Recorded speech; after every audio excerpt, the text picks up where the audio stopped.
that wasn't the lyrics to the song or the words to the song that made me recognize, like, dang, hold on, maybe I am saying my own raps.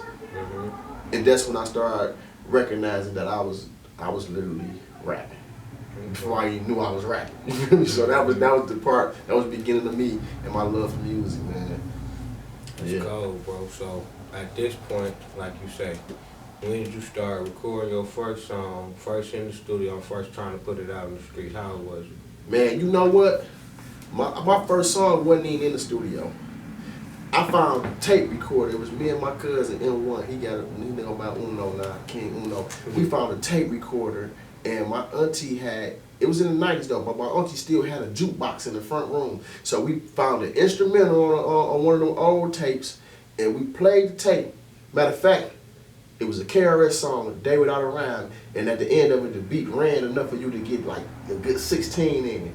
So we played that, and it said, Day Without a Rhyme, and then it'd come in, and then we'd rap off of it, and then record it on a little tape recorder with the beat playing off of the jukebox. So that was the first time recording. Then we found straight instrumentals, and we was rapping over that like that with a tape recorder and just the jukebox. And then we got a karaoke, and we was doing songs, and then the songs was good.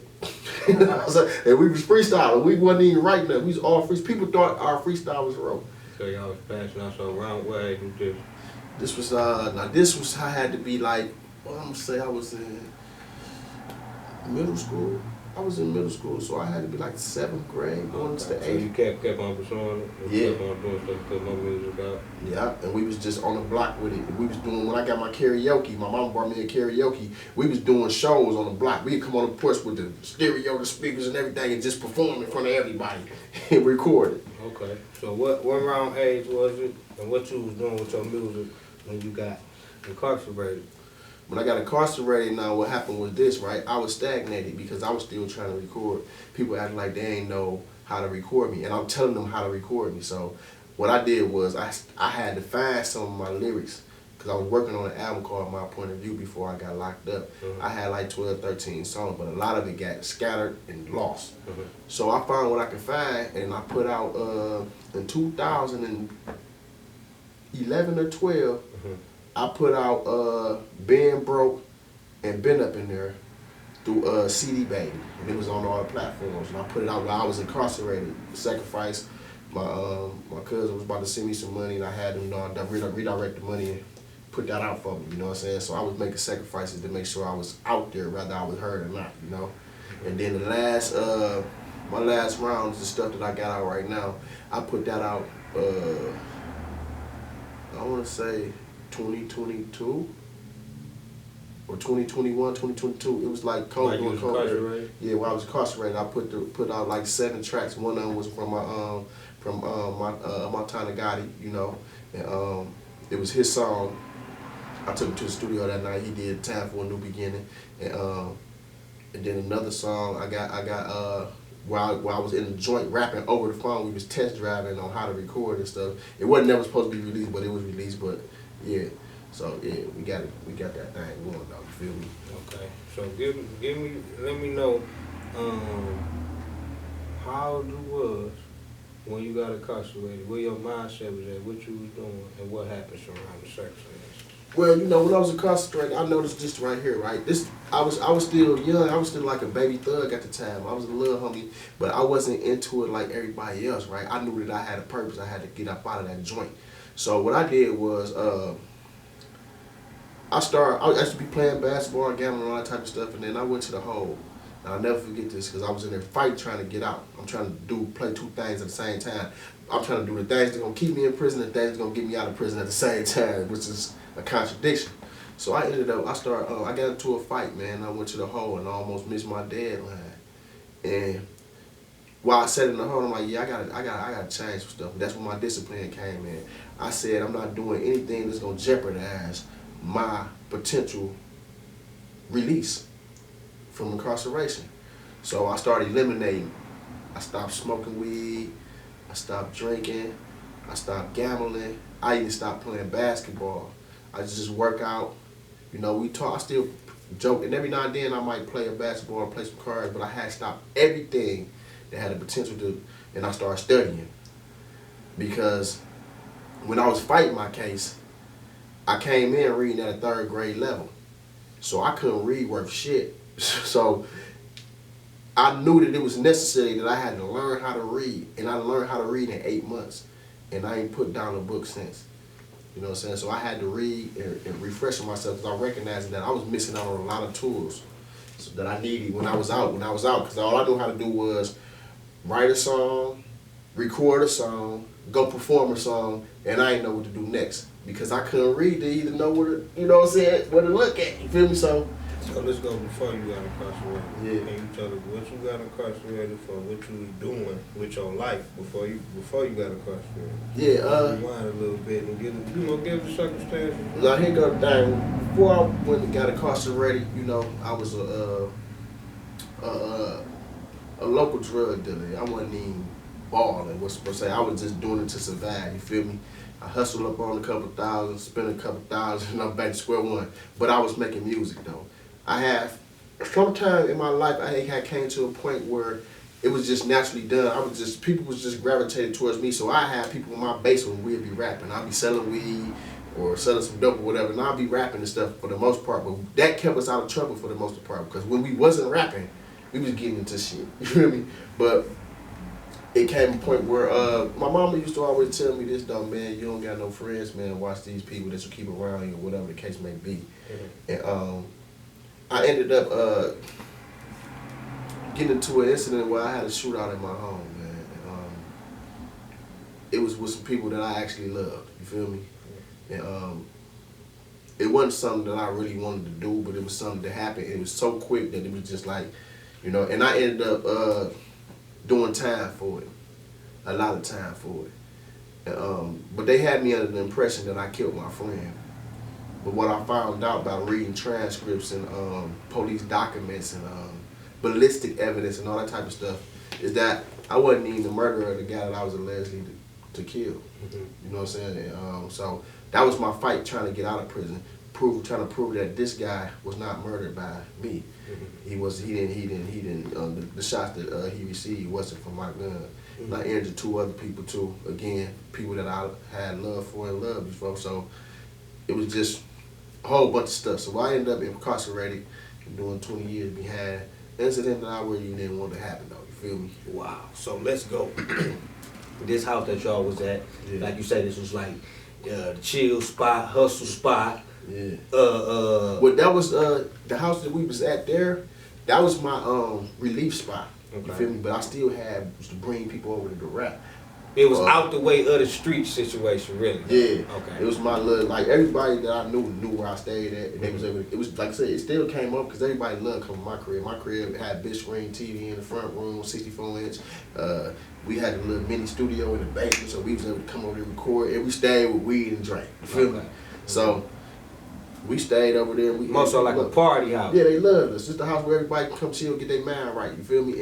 And I made sure that people that was dealing with me, we was doing something positive. Mm-hmm. It didn't want any no purpose though. That's what I'm saying. I want you to break us down to that time. You already taken it to that time. You got your music. You working on your music personally. Working on the album. Working on the album. How many songs you was in? Like far as recorded, like, and how much you had more to go? I had like 11, 12 songs recorded, and I was gonna add like 2 or 3 more songs. So you was basically finished with the album, and how old is you at this time?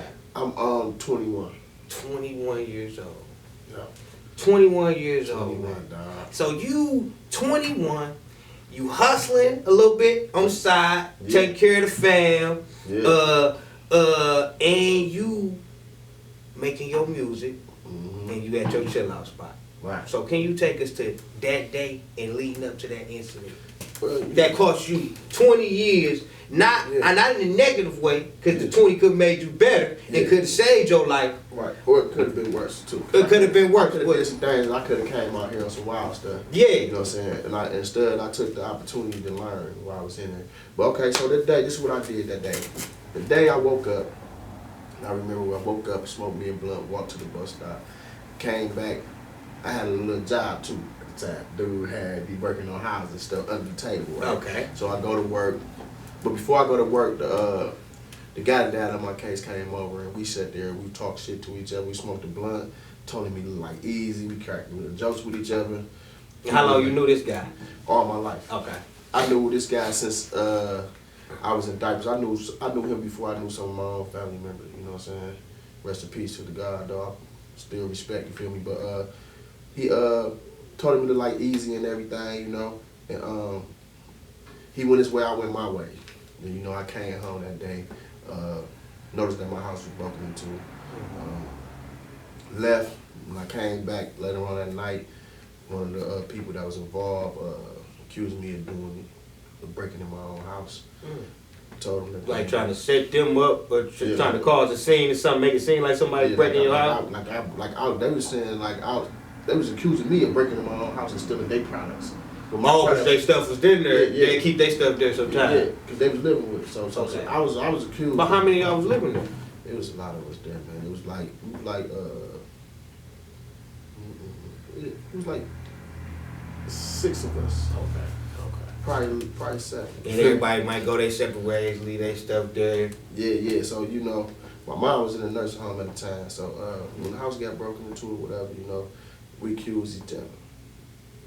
And shoot, the person that started to call their people over there. And when their people got there, we got into an argument, man. Shootout. Like straight up verbal altercation about a couple words and the guns automatically drawn. How long it take for it to get guns drawn? Man, you know, everything happened so quick, man. It's like, I don't even know what time, how fast or slow this stuff moves. Because like when you in the middle of stuff like that, you can't calculate the real time, like 3 minutes or 4 minutes. This is happening too quick, you know what I'm saying? It was like, it got out of hand too fast before a person can really grasp what was wrong. You know what I'm saying? How to address the situation. It was just too quick. So, you know. So he mad, his stuff missing. Yeah, the people, man, their stuff missing. Accusing you. Yeah. So now they trying to call their people. Yeah. And I'm like, you gotta go. I'm trying to get y'all up out of here. You feel me? Get out of my house, you feel me? But it led to incarceration, So they pulled out a picture, you pulled out one, and somebody lost their life. Yeah. 2 other people got hit. Yeah. You didn't get hit? I got grazed, but Okay. that's not on the record. You know what I'm saying? So Okay. I never talked about it, you know what I'm saying? This interview for the first time, you know, I got grazed tonight, but I ain't bring it up. I was too busy trying to, you know what I'm saying, figure out how do I tell my story, you know what I'm saying? In a self-defense mode. In a self-defense manner, you know what I'm saying? And knowing that the system don't respect black people in self-defense, man, you know what I'm saying? So, you know, at the time in Michigan, they were saying that self-defense in Michigan was called justifiable homicide. Okay. And you have an aspect of self-defense called no to retreat in one's own dwelling because it's called the castle doctrine. They saying there's no safe space for you to retreat. You know what I'm saying? In your own dwelling. So you can meet as much force as you feel necessary to repel your attacker, as long as you reasonably believe that your life is in imminent danger of threats of death or serious bodily injury. Okay. So my whole claim was that it was self-defense.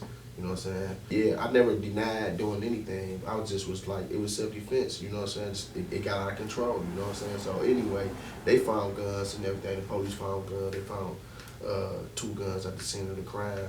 They only brought forth one. They hid the other one. You know what I'm saying? We went to trial, and I lost, but I won. So I won because I got the way that I did my time allowed me to win. yeah, you won spiritually, but you won greatly because how you is not. And like you say, I said a lot of people. I say you even when I met you was just getting out. Yeah. But it don't seem like that at your mindset. How you looking at the situation? Yeah. It seemed like it happened yesterday. Yeah. But my thing is, how was it not considered self-defense? Because that rule wasn't out yet. Or how was it was just the system, man. Like, see, I gotta back to something that I wholeheartedly believe is. You know, the police killed my grandfather in 1998. My grandfather and his friend was coming out the pool hall over there off Commerce, and the police was flying down Commerce with no lights on. So it hit the car that my granddaddy was in so hard that my granddaddy was thrown in the back seat of his neck. And broke his neck. Oh my So when he get out, he sit on the curb, pass out, and then he died in the hospital. So We sued everybody representing my family. We was told to stay out of trouble, especially the boys, and to just don't be in that area. You know what I'm saying? And we bought the house right around the corner. The ninth precinct was the precinct that killed my grandfather. Me and my family believed that this was payback because y'all won the settlement. yeah, we won the settlement. Okay. And, we believe it was payback because the way that the police handled the case, which is the thing that I like to highlight the most out of everything that happened, the way that they played the case, you know what I'm saying, it wasn't even about me or the people involved. It was about them getting back. So we was all pawns. So can you give me some type of thing that gave you indication that they knew you was connected to your grandfather and that they was gonna try to railroad you for this? Well, the blood money paid for that house that this incident happened in. You know what I'm saying? Not only that, it was The money that happened with your grandfather paid for the house. They knew that. You knew for sure they knew that. They knew that blood money. They knew that blood money. And it was another incident to where we poor folks, so the house, the lights they was trying to turn off our lights and stuff. And, this was once we ran out of the lawsuit or whatever, right? So they was trying to turn off the lights, and this officer named Officer Wade came there, and I think he had a little respect for us, though. You know what I'm saying? And they was trying to turn off the lights, and my dog was in the backyard. They're like, "Get your dog!" I'm like, "Hell no, I ain't get my dog. Y'all gone." You feel me? Yeah. They called the police, and this dude, Officer Wade, man, shout out to Officer Wade. He was a good cop too. I liked the way he did that though. He came up there, and I had explained to him. I said, "Listen, my mom in here. My mom is on oxygen. I can't let them turn off these lights." And he said, "Your mom on oxygen?" I said, "Yeah, she on oxygen. She had to plug her oxygen tank to the wall." He turned around and said, "Hey, y'all, listen, y'all get the fuck on. I can't let y'all turn these lights on this lady when she needs oxygen. It ain't happening. Y'all going on, and y'all keep it moving." Bam. So Officer Wade came on there. It was the only respect to it, you know what I'm saying? And I think in my head, like I said, I believe he knew, like, man, we killed this man. His people's grandpa. Yeah, he knew the true inside story of the making. Right. He probably knew the people that did it, said it, you know what I'm saying? Wait, because, like, I ain't never been in an incident where the police ain't handled me wrong. In that incident, the police handled me right. You feel me? So, like, I'm like, okay, that was some respect factor. But when, this is what I mean by, I think, like, the two guns, right? One of the guns that they found was the murder weapon. Okay, can you take me real please? Yeah. When everything jumped off, did you leave the scene? Yeah, I got the hell on. Okay. I'm young, man. I don't know. Oh yeah, it happened so fast. I'm like, man, I gotta get the fuck on. It was like a dream and a nightmare at the same time. Like, damn, man, this shit happened so fast. Then I'm like, damn, what the fuck happened? You know what I'm saying? Like, yeah. Shit, so at the moment, you didn't know who got hit. No, none of that. It was just shooting and boom, boom, and you left. Yeah, my thing was I gotta get up out of here. Okay. So So you left out shooting. Yeah, as I was leaving, I was shooting. So it was a thing where I was like, I gotta get up out of here. In my head, like, we'd make this shit up later, you know what I'm saying? But when it happened, I'm like, damn, man, what the fuck just happened? It was just so quick. Yeah. Cause I don't even, to be honest with you, I don't even remember one shot. I'm honestly speaking, and everything else was like blank. I remember the hair standing up on my arms and everything. It was just blank. I'm like, dang, man. I came through, I was running. I fell, looked at my leg, was bleeding and stuff. I'm like, damn, what the fuck? I had that graze and everything. So I'm like, damn, man. But I'm like, what the fuck just happened? This shit gotta be a dream. I'm waiting to wake up. Yeah. Ain't no waking up. Ain't no waking up from this, man. So now I get to the court process. So this night, did you go to somebody's house? Yeah, I went to like a vacant house. You know, that's how it be. Like you say, you don't even want to be around nobody. Everybody involved. You know what I'm saying? Like everybody not involved, but in the incident, you don't know who to trust. Not only that, these people was family, bro. So everybody that's involved that came, even the ones that came over there, you knew them too. Yeah, it's a family. This was family, bro. Like to this day, it's still family because it's family. You feel me? Like, so it's like people mad, you know what I'm saying? But this incident split up two families that's really one. You know what I'm saying? Because really, we still family.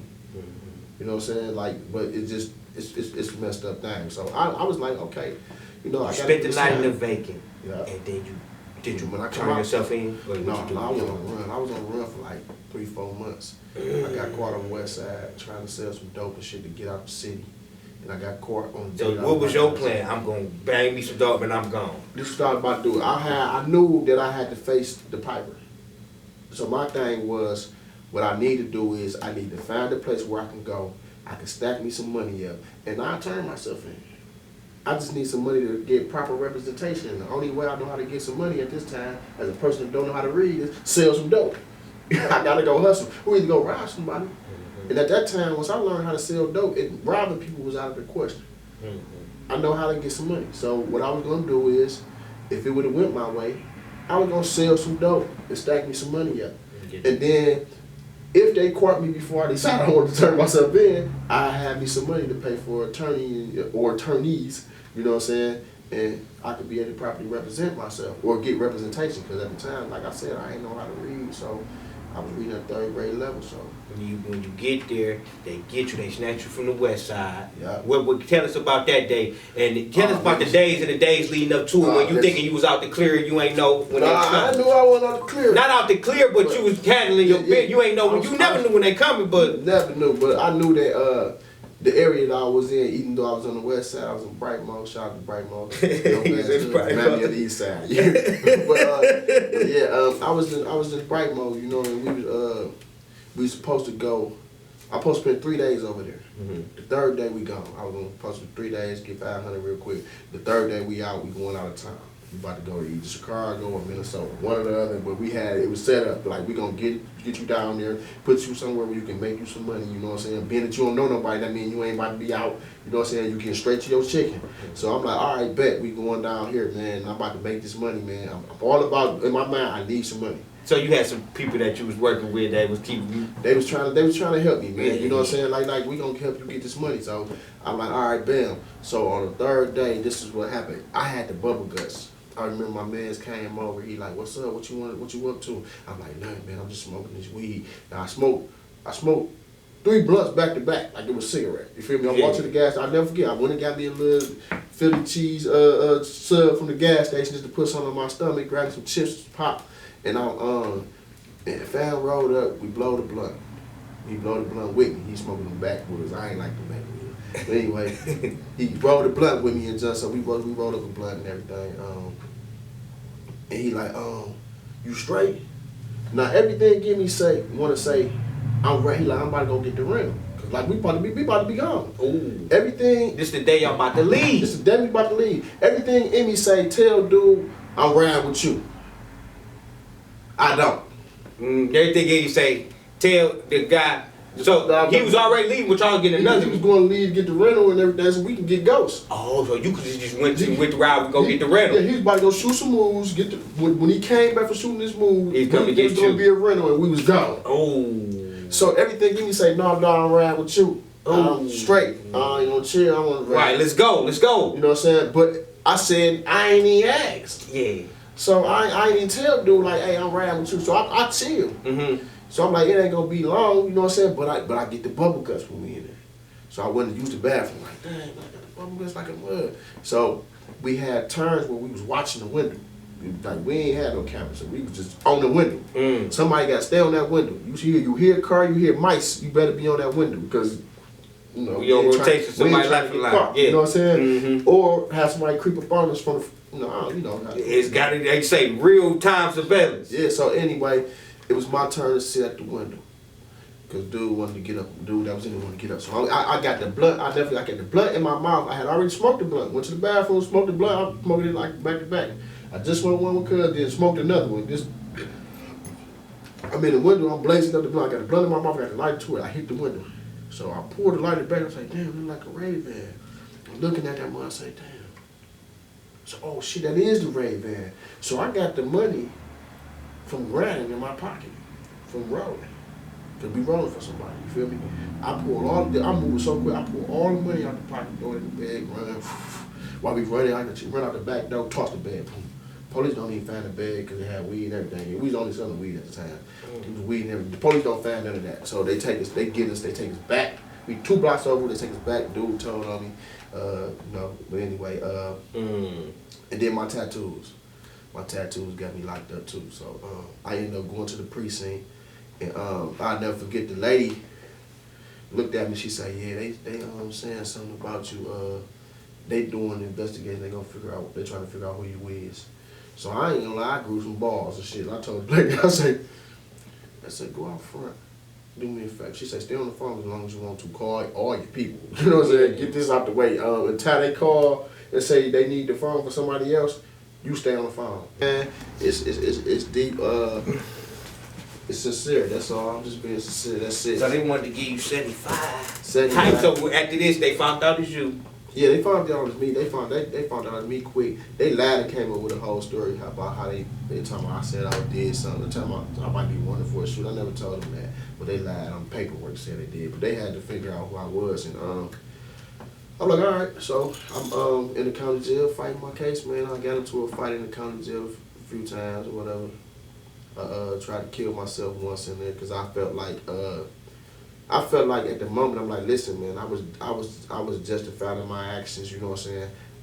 I felt like it was my house, you know what I'm saying? If it's my house, why I can't tell a person to leave? Mm-hmm. So now you gonna punish me because I'm telling the person they gotta leave my house and they call their people to my house, mm-hmm. and then I defend myself. So I felt like, well, I'll punish myself before I allowed y'all to punish me, because y'all trying to do this for some selfish shit. Y'all trying to get whatever y'all get, y'all trying to lock me up and put me away. And in 75 years, I'm looking at, I'll never make it in here. Y'all trying to make me die in prison. Mm-hmm. So before I let y'all punish me, I'll take my own life. Mm-hmm. So I tried to swallow some pills. I swallowed like, man, 12 Rimrods, 11 Benadryls, 8 Seroquels, you know what I'm saying? So how long was this after you got in there? This a couple months? This couple months in. Mm-hmm. So that's yeah, it's about 2-3 months in. I just felt like I'm not gonna let nobody punish me, man, for some stuff, man, that I didn't go looking for this. You feel me? So I'm like, why am I being punished? Now, you catch me for some stuff that I did when I was on the street stars and stuff, I would have been like, okay, I gotta take this like a man. But I'm like, damn, why I gotta take something that I ain't started, man? Mm-hmm. You know what I'm saying? And I ain't want this shit to happen. So anyway, so after that didn't work, I was straight. That's when I found out that my daughter was on the way. You feel me? So I'm like, okay, yeah, I got something to live for. And I just prayed. This is the crazy part. My daughter is a blessing. I just prayed. I prayed to God. I say, man, because my mama was sick, you know what I'm saying? I say, can you please let me have some children so my mama can see my kids before she leave. My old dude came up there like, hey man, your girl pregnant. And that was like everything. You was excited at the moment. Like, listen, ain't none of that. You ain't none of that trying to leave. You gotta stay here. You gotta stay here now, bro. You got purpose here. This little kid about to need you. You know what I'm saying? Even if you just in her ear, this kid gonna need you to be giving the game. So I'm like, okay, bam. Let's roll then. You feel me? Right. So it changed your mindset, changed your perspective, and now you just straight then you went to court and got sent. I gotta get the gloves on. Okay. The original attorney that got me, this dude didn't fight for me. I knew it. Mm-hmm. I'm asking for my this how God worked, right? Mm-hmm. A dude came on my rock. He was on a rip. A white dude. He was bald head. So he giving me game. Mm-hmm. He like, listen, go down there and ask for your discovery pack. I'm like, what the hell is a discovery pack? He like, for all y'all that don't know what the discovery pack is, that's all of your information, the police reports, the witness statements, and all that type of stuff. If you ever get caught up in some bull crap, man, rather you innocent or you guilty, get your discovery pack and read the hell out of it. Because you're gonna need to know what's in document. You know what I'm saying? And what you gotta fight up against. And if anybody's deviate from them documents, you're gonna need to be able to have them documents to say, hey, check right here, the story changing.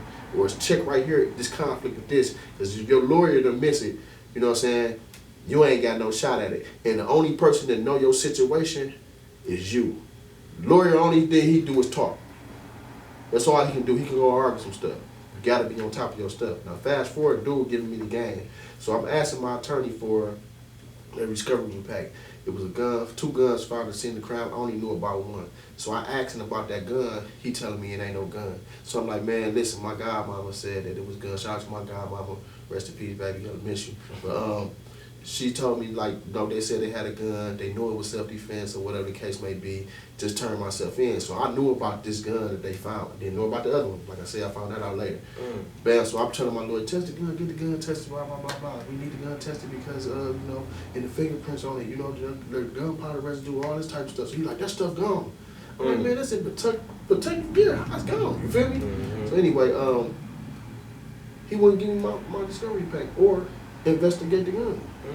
So what made me get rid of him though, it was a guy in there, I'll never forget this dude. This dude's name was Beezy, and he walked up to me, he said, hey man, you got into some stuff, done some trouble on blah blah split, you know what I'm saying, on the street, you know, on the east side. I'm like, yeah. So my antennas go up at first like, man, who is you? You know what I'm saying?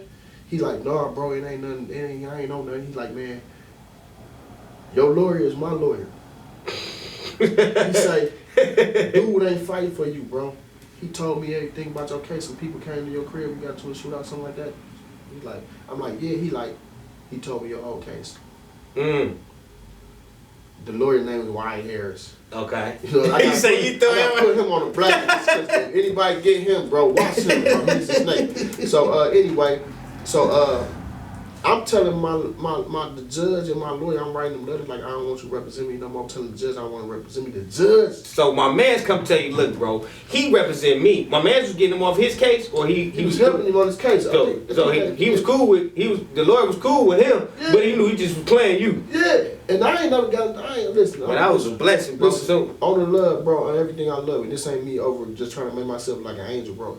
All respect. I respect. I'm telling you, I'm humbled in the mud, bro. I'm not even arguing with this dude, not talking to him aggressive and none of that type of stuff. I'm trying to get to the point of the heart of the matter, and this dude is playing me, bro. You feel me? So I'm like, yeah, I need dude up out of here. Again, the dude from on the rock that came back on the red because he just got back. He coming back to court from prison, from doing time. He like, hey, listen, get rid of dude. I'm like, how I do that? Write your judge. I write the judge ignore me. So I'm like, man, the judge not even saying nothing. He like, the judge didn't address that. You wrote the note to the judge? I'm like, yeah. He like, the note I gave you. He was helping me with it because I couldn't read it right. Yeah, he knows what to do. You know, I'll tell you what, write the chief judge. So I wrote the chief judge, man. Explain to him, hey, listen, my lawyer not representing me, man, and this judge ain't trying to let me get rid of this lawyer. Chief judge got on him the next court date. He was like, oh, Mr. Payne, the judge, I'm telling you the judge name, David J. Allen. He's like, oh, Mr. Payne, I hear you want to represent, you don't want the lawyer to represent you no more. This is one of the finest men in the building. I'm like, oh, so he try to saucy mong you like he already ignored your letters. Now I'm like, you in. They try to railroad. That's what you call railroad. Yeah, you in on it too. So they give me this lady named Susan Reed. By then, my daddy lawsuit money kicked in. He paid for my attorney or whatever. And, I walked in there with a paid attorney. He sold me out too because we still owed him $3,000. He wanted 15, and we gave him 12 up front. But he stopped working on me too. So I ended up going getting found guilty and everything. 20 years. Then I doing my legal research. So they charged you guilty with homicide and. Yeah, I had second-degree murder and 2 counts of assault with intent to do great bodily harm and felony firearm. Felony in possession of firearm. You know, that was 2 years for that. 2 counts of 4 to 10 for the assault with intent to do great bodily harm, and for the murder they gave me 18 plus 2 for the gun. But you know they ran everything together, so they by running everything together they came up to 20 years to 40. So you get your 20 years. Tell me about your first settling in, going back in the cell and realize that you had 20 years in your mindset. Man, listen, I ain't gonna lie. I had went down in the county jail. I went down there. I smothered some. I was trying to smother some cigarettes back, and the dude had some. See, back then we ain't had Kush, you know. So you know, we had that Kush. We had Regos, Gan, Dro. And what year is this? I'm sorry. This is 2004. 2004. Matter of fact, 2005 at the time. Not. 2005. Yeah. You going in for murder for 20 years, and you say this the first day? Yeah, the first day. Just after they convicted me, because they convicted me. This is saying, now I went in 2004. I fought my case for 11 months, going on 12 months. 2005, they convicted me. So I'll never forget this shit. The Pistons lost the championship after winning in 04. I got found guilty. I said I ain't watching sports no more. And I stopped watching sports for 2 years. So it's around the same time the Pistons lost the championship, you got convicted. Yeah, and I stopped watching sports, period. The whole 20 years I was incarcerated, I ain't watched no damn sports. Still to this day can't tell you who on who team. For real. So I had smothered some weed back, man. Dude had some purpose. No, he had some dro. And he wanted a cigarette. So he gave me what we would have been a $20 bag. I gave him a cigarette. He gave me a $20 bag of weed. He just wanted a cigarette that bag, and I still had another cigarette to take up. So I smoked that blunt, and I had an anxiety attack. I had because you couldn't you sober, and you so when you I'm saying it was an inmate that gave you the 20 and for the thing. He already got the weed. He gave you some cigarettes. I gave him the cigarette. He gave you cigarettes, and this your first day being convicted. Yeah, and I went upstairs to the rock that we was on, and I blazed that motherfucker up, man. And you had smoked in what? I hadn't smoked in like 11 months. A whole year. Yep. Just got 20 years. Yep. Get you so some I'm bud. already fucked up behind. Roll it. I'm so gone, and I still was performing good deeds though, because my daddy had brought me this cold ass outfit. I'm fresh to death. I'm talking about needle tip sharp, bro, in that mud. You hear me? It was like a vest, blue and light blue. I had a white shirt on. It was the sky blue pants and the sky blue, like dark blue on the back, sky blue on the front. Had the shoes that matched and everything. I was fresh. It was another dude. He was going to trial. And he ain't had it depart. You feel me? Either his street clothes didn't look like they were supposed to be in there. Right. So I told him, "Give me your clothes, dog, and take this suit. Go in there dressed presentable, cause I ain't going back in there no more. All right. I've been sentenced now. You feel me? Right. I know what they put it in numbers. I ain't even recognize. Listen, you know how Plies had that he said 100 years. 100 years. Somebody's man's. He didn't even know what the time was. Right. He don't even know what the time is. So they give it to you in months. Yeah. So I don't even know I don't even know this 20 years. Ooh, you don't know what you just got the months. Like it's about to be 275 months. I'm like, okay, sure. Okay, bam, 200. Okay. You know, I don't know how many that is, but we gonna figure it out. Man. I stopped counting after a couple months. After it got past 15, I was like, oh, I ain't no sense of counting no more. I ain't counting no more, bro. You feel me? So I went in there. And you tell me about that. You smoked that, got that. You got a literal anxiety attack. Now, let me tell you what happened though. My grandma had passed while I was in there. While I was in the county jail. You feel me? So I'm like, dang, man. She passed either a couple of days before or a couple of days after my 22nd birthday. Oh, man. You feel me? So I'm like, this is a hell of a way. I'm on the pot. I feel like pot, hell of a way to spend my 22nd birthday. You feel me? You living it for real. I'm listening. That's playing through my head. That my life in the sunshine, balling in the worst way, hell of a way. I'm like, damn. But I'm not saying it like hype, but I'm in that mud like, damn, this really hit me. It's like it's impossible that he said what you living in. I'm like, damn. But it's something that's what I be saying when you listen to certain raps, bro. Man, it will get you through. He was my favorite rapper, so it's like you relate. It's like he was talking to you. Ever since Shorty Want to Be a Thug, I felt like he was talking to me. That's what I'm saying about For real, certain rap. for real, It's like- certain thing. It relate to you so hard. That soul music, you feel me? Yeah, that was so. He say a hell of a way. It's been my 21st birthday. To my 21st birthday, you was spending your 22nd birthday living about what he was talking about. Yeah, so I'm like ready to pass. So all this stuff hit me, man. I got a child on the way, so I got pictures all scattered all over the room and stuff. I'm like, they about to take me away from my people, but I'm hitting the weed while I'm doing it. And next thing you know, I feel my goddamn heart beating in my goddamn big toe, bro. My whole body was like my heart. I'm talking It about, was like it was boom, unbelievable. boom, boom. I'm talking about it's in my hands, it's in my feet. I'm like boom, boom, boom, boom, boom, boom. I'm like, man, damn. So the nurse come on, I think I'm having a heart attack. She like, nah, boy, you just got. They already know I got found. You just got found. Just chill, just calm down. You having anxiety attack. I'm like, damn, no, this ain't right. You feel me? You right. This ain't right. I ain't watching sports no more. None of that. So I remember when they called me, man, to ride out. I remember looking back at the city, and like, dang, that's where everything that I know, everything that I love is back there. I'm going And, this way. and everything that I don't know nothing about is this way. So they packed you up and where they sent you to, and how long? I went to Muskegon.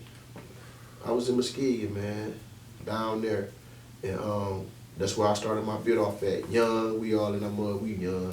I ain't like I always been a reserved person, so I ain't as wild as everybody else, but we young though. You feel me? So all the organizations was trying to get me, yeah, you come over here with me, yeah, brother, I like the way you move. It's a recruiting stage. Everybody on me. At this time, I was just like I believe in all religion and non-religious truths. You feel me? You just open. But at the time, though, I was full-blooded Christian. I ain't, you know what I'm saying? And I'm listening to what the brother saying. You feel me? If the brother say don't mess with nobody over there, I ain't messing with that. You feel me? So anyway, so I'm like, I'm just gonna stick to church, man. I ain't gonna strike, bro. You feel me? They wanted me to be gang, man. Everybody wanted me down with it, but everybody was cool with me. And then on there, you know, we got that East Side thing. That East Side thing is real in Detroit, man. That, in Michigan, the East Side. And they say East Side, and the East Side. Be they self. They're gonna be sincere. They're gonna be genuine, but they genuinely gonna be wanting to see you winning. You ain't winning getting shot the fuck up. You ain't winning getting killed, dog. You know what I'm saying? You ain't winning getting put in positions where you're gonna get shot the fuck up and killed. That ain't winning, nigga. That's losing. You know what I'm saying? So that's what I'm saying on that tip. Shit don't get not supposed to be broken easy, man. Motherfuckers need to understand that. Like I'm talking to these gangs. I'm talking to these little niggas that think that being a slimy nigga is just the shit. Slimy niggas, what?